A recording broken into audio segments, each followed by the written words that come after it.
2007 में गोरखपुर में हुए दंगे में पूर्व सांसद व वर्तमान मुख्यमंत्री योगी आदित्यनाथ पर दंगा भड़काने का केस दर्ज कराने वाला परवेज परवार व उसका सहयोगी जुम्मन पर दुष्कर्म करने का आरोप सिद्ध हो गया है।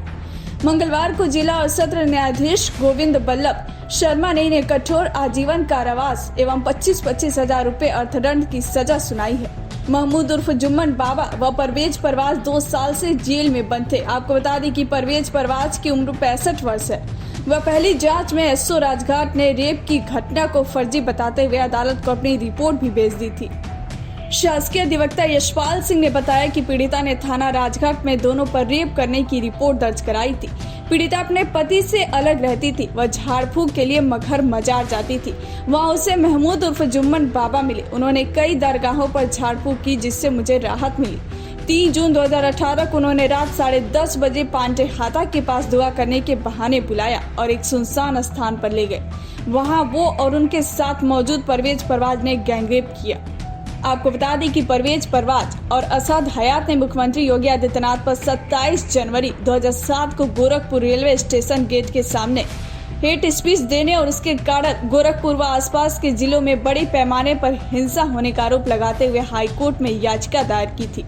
याचिका में अदालत से हेट स्पीच और उसके कारण हुई सांप्रदायिक हिंसा की घटनाओं की स्वतंत्र एजेंसी से जांच कराने का निर्देश देने का अनुरोध किया था। बाद में प्रदेश में भाजपा की सरकार बनने और योगी आदित्यनाथ के मुख्यमंत्री बनने के बाद प्रमुख सचिव ने मई 2017 में योगी आदित्यनाथ पर मुकदमा चलाने की मंजूरी देने से इनकार कर दिया। उत्तर प्रदेश सरकार द्वारा मुकदमे से इनकार के बाद इलाहाबाद हाई कोर्ट ने भी योगी आदित्यनाथ के खिलाफ मुकदमा चलाने की इजाजत नहीं दी। वहीं परवेज परवाज के अधिवक्ता मिफ्ताहुल इस्लाम ने एक बड़ा आरोप लगाते हुए कहा कि 2007 में मुख्यमंत्री पर एफआईआर दर्ज कराने को लेकर परवेज परवाज को फंसाया गया। वह एक फर्जी महिला को प्लांट कर रेप का झूठा केस बनाकर साजिश की गई।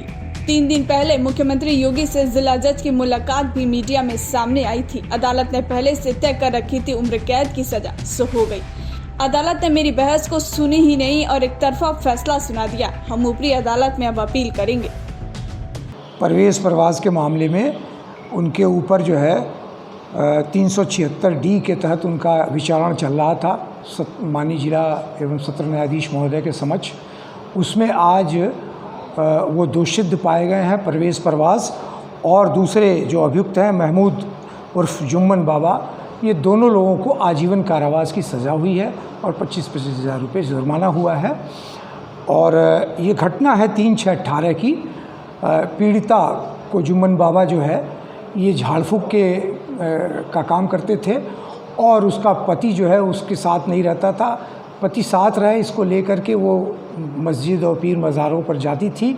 और इनकी भेंट जो है वो एक चमकहिया मस्जिद है जो मगहर में स्थित है, वहाँ पर इनसे भेंट हुई। उन्होंने कहा कि तुम यहाँ क्यों आती हो, मैं गोरखपुर में रहता हूँ, तुम वहीं आ जाओ।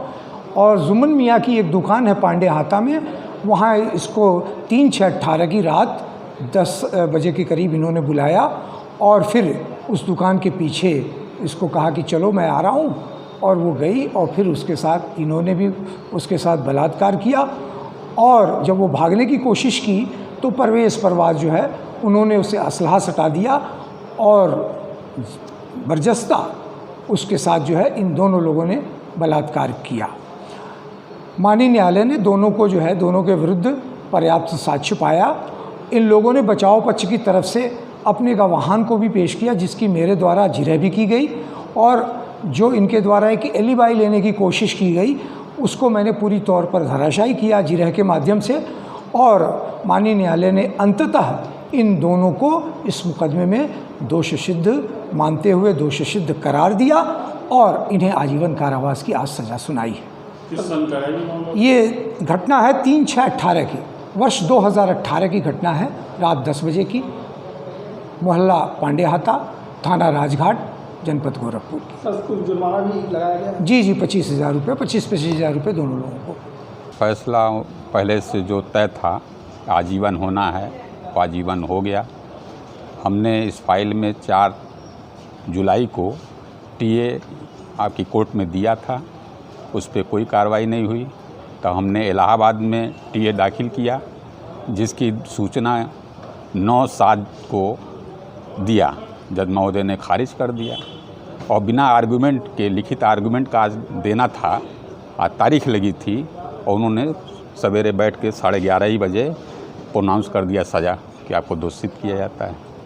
हम लोगों की कोई न बहस हुई ना लिखित बहस दाखिल हुई। लिखित बहस दाखिल करने के लिए कहे लिए नहीं, कहे थे आगे अपील में जाएंगे।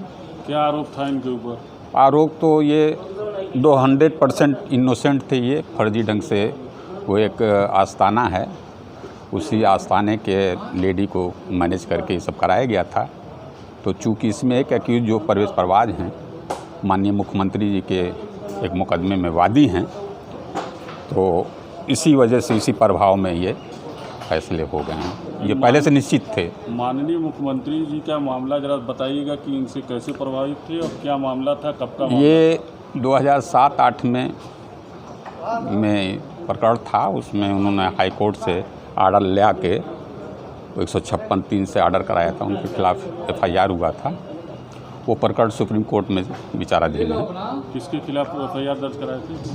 उसमें तमाम यहाँ के संभ्रांत नेताओं के खिलाफ हुआ था उस वक्त। उसमें माननीय मुख्यमंत्री भी वो शामिल थे और उसी प्रभाव में, मेरा ये कहना है, मेरी ओपिनियन है, उसी प्रभाव में ये फैसला हुआ है। नहीं तो माननीय मुख्यमंत्री से, और चूंकि ये जुडिशियल मामला है तो कैसे उनके प्रभाव में ये आदेश हो गया था? अब संडे को जो गए थे मिलने, संडे को गए थे, पेपर में निकला था। डिसीजर साहब गए थे मिलने, पेपर में भी निकला हुआ है कि योगी जी 3 लोगों से मिले, जिसमें डिसीजर साहब का नाम है। अब कहीं के डिसीजर मतलब आपके कहने मतलब मुख्यमंत्री के प्रभाव? जी प्रभाव में, ये प्रभाव में ही हुआ है, प्रभाव में ही हुआ है, मुख्यमंत्री के प्रभाव में। जी ये पहले से था, सेट था होना।